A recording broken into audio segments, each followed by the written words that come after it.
ഈശോയിലേറെ സ്നേഹമുള്ളവരെ, ഇന്ന് 8 നോമ്പിൻ്റെ 2ാമത്തെ ദിനം. നമ്മൾ ഇന്നലെ എടുത്ത തീരുമാനങ്ങളൊക്കെ നന്മയിൽ പൂർത്തീകരിക്കുവാൻ ആത്മാവായ ദൈവത്തിൻ്റെ കൃപ നമ്മുടെ കൂടെ ഉണ്ടാവട്ടെ എന്ന് നമുക്ക് പരസ്പരം പ്രാർത്ഥിക്കാം. ഈ ദിനങ്ങളൊക്കെ നന്മയുടെ ദിനങ്ങളാക്കണം. പരിശുദ്ധ അമ്മയിലേക്ക് പരിശുദ്ധാത്മാവിൻ്റെ ആവാസമുണ്ടായപ്പോൾ അമ്മ അനുഗ്രഹിക്കപ്പെട്ടതുപോലെ നമ്മുടെയൊക്കെ അനുദിന ജീവിതത്തിലും ആത്മാവിൻ്റെ സാന്നിധ്യം ഉണ്ടാകുവാൻ, നമ്മുടെ ബലഹീനതകളെയും പാപസാഹചര്യങ്ങളൊക്കെ ഉപേക്ഷിച്ചുകൊണ്ട് ദൈവസന്നിധിയോട് ശരണപ്പെടുവാൻ നമ്മളെ ഓരോരുത്തരെയും ഉപകരണമാക്കണമേ, അനുഗ്രഹിക്കണമേ എന്നൊരു പ്രാർത്ഥന എന്നും ഉണ്ടാവണം. പരിശുദ്ധ അമ്മ പാപികളുടെ സങ്കേതമാണ്. പാപികൾക്കും ബലഹീനർക്കും വേണ്ടിയാണ് ക്രിസ്തു ഈ ഭൂമിയിലേക്ക് മനുഷ്യനായി അവതരിച്ചത്. നമ്മുടെയൊക്കെ അനുദിന ജീവിതത്തിൽ നമ്മുടെ പാപസാഹചര്യങ്ങളെ ഏറ്റുപറയുവാനായിട്ട് നമുക്ക് സാധ്യമാവണം. അമ്മയുടെ സന്നിധിയോട് ചേർന്നിരിക്കുവാനായിട്ട് നമുക്ക് പരിശ്രമിക്കുകയും ചെയ്യാം.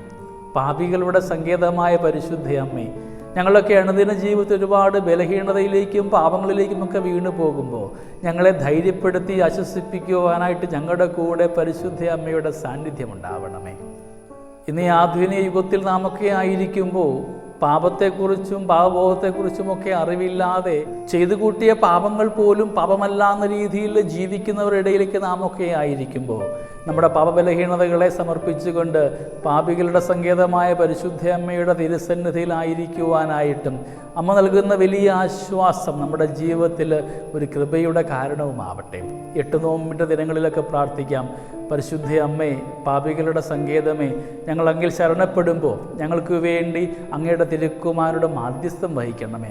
കാനായിലെ വീട് പോലെ ഞങ്ങളുടെ വീടും അനുഗ്രഹമാകുവാനായിട്ട് ഞങ്ങൾക്ക് വേണ്ടി തിരുക്കുമാരോട് പ്രാർത്ഥിക്കണമേ എന്നൊരു യാചന നമുക്കെന്നും ഉണ്ടാവട്ടെ. സ്നേഹമുള്ളവരെ, ഈ ദിനങ്ങളുടെ എല്ലാ നന്മയും നമുക്ക് പരസ്പരം ആശംസിക്കാം. പ്രാർത്ഥനയോടുകൂടെ, ജപമാല പ്രാർത്ഥനയിലൂടെ നല്ല ഈശോയുടെ ചൈതന്യം അനുഭവിക്കുവാനും പരിശുദ്ധ അമ്മ വഴി ദൈവത്തിങ്കിലേക്ക് യാത്ര ചെയ്യുന്നവരാകുവാൻ നമ്മളെ അനുഗ്രഹിക്കണമെന്ന് പ്രാർത്ഥിക്കാം. ദൈവം നമ്മളെല്ലാവരെയും സമർത്ഥമായി അനുഗ്രഹിക്കട്ടെ. നമ്മുടെ കർത്താവ് ഈശോ മിശിഹായുടെ കൃപയും പിതാവായ ദൈവത്തിൻ്റെ സ്നേഹവും പരിശുദ്ധാത്മാവിൻ്റെ സഹവാസവും നമ്മുടെ കൂടെ എന്നും ഉണ്ടായിരിക്കട്ടെ, ഇപ്പോഴും എപ്പോഴും എന്നേക്കും. ആമേൻ.